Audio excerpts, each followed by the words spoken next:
Yeah, no updates on anyone. Marcus is under the weather. He stayed home today with just flu-like symptoms.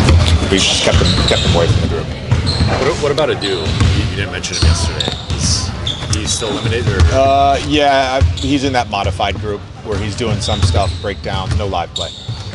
AJ, with this being day 2 of this practice session, how much were you able to push him? How much did you have to pull back? I didn't pull back at all. How did they respond? Like professionals, you know, especially given we had NBA entertainment in here today. Guys were mic'd up. We had season ticket holders in here. I thought the attention to detail and the professionalism for this environment was 10 out of 10. If nobody was in the gym, it would have been a 12 out of 10. So it was a great day. I know it's only been 2 preseason games. I think today was the 5th practice since camp started. Just how would you measure where you guys are in terms of the championship shape that you've been? Yeah, we're pushing. I mean, that's the biggest thing. You know, as we plan practice tomorrow, we'll find a good balance. They'll have Friday off, so I think the last 2 days coming off a very rushed week have been really good. We've done a lot of teaching, a lot of breakdowns, did some new installs today, both on offense and defense. So feel really good about the last 2 days. What goes into actually installing offense? Like actually saying like these are our sets, these are the plays, these are the options. Like how do you like consider the players and go ahead and put that in every time? What do you mean by that? In terms of like you obviously like how do I do it? Yeah, how do you we do like script, just script. You know, so we installed our horns double today. So we had a group doing all of our options and offensive breakdown at a horns double. We did a group guarding horns double and installing our defense against horns double. We scripted it, and then we did small group play 4-on-4 horns double time. You know, winner keeps the ball. So that's kind of just how we do it. How does Luka like play into saying like, okay, I got here mid-season, we're doing what y'all are doing.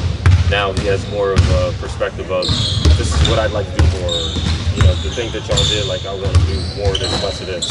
Yeah, I think just having the familiarity with him, from playing with him, from obviously watching him and covering him, and then also St. Jean, being with him in Dallas, we have a good sense of what he likes, what he doesn't like. We have a good sense of how to structure a practice so we can keep engaged for 2 hours.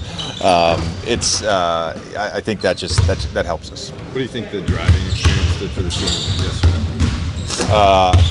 We've gotten nothing but positive feedback. I think like our habits and our communication and our shape, you don't become a team overnight. You know, it's a long season, and the more guys can do that off the court, I think the better team will be. How is it meaningful for Luka's leadership, I guess, to take ownership and come up with that idea? No, I think it's great. We're encouraging him, all our guys. I know Gabe organized something in September on one of the Friday optional days. We had the guys. We did the sand dunes in Manhattan Beach. So, whether that's dinners on the road or something here in LA, I think it's wonderful. A little disappointed, to be honest with you. I didn't get invited, but I'm not a player anymore. JJ, you guys have switched more to a drop coverage defensively with DeAndre. What's the learning curve from going from switching as much as you guys were at the end of last season to playing more drop? Well, I think we started the season in that. So for the guys that were here, it's a lot of the same principles in terms of low man, X out, our rotations out of that. Doesn't mean we were perfect last year when we had AD, but I think most guys have played drop in their careers, so they're pretty comfortable with it. I think it really just comes down to teaching and coaching the minor details, and then drilling that and making all the right coverages and schemes habits.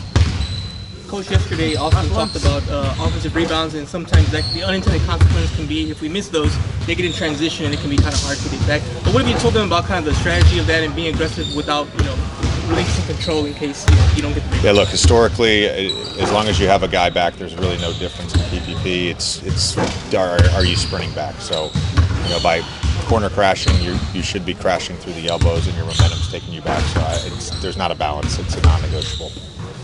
Thanks, Coach. Thanks, All right, Coach. thanks.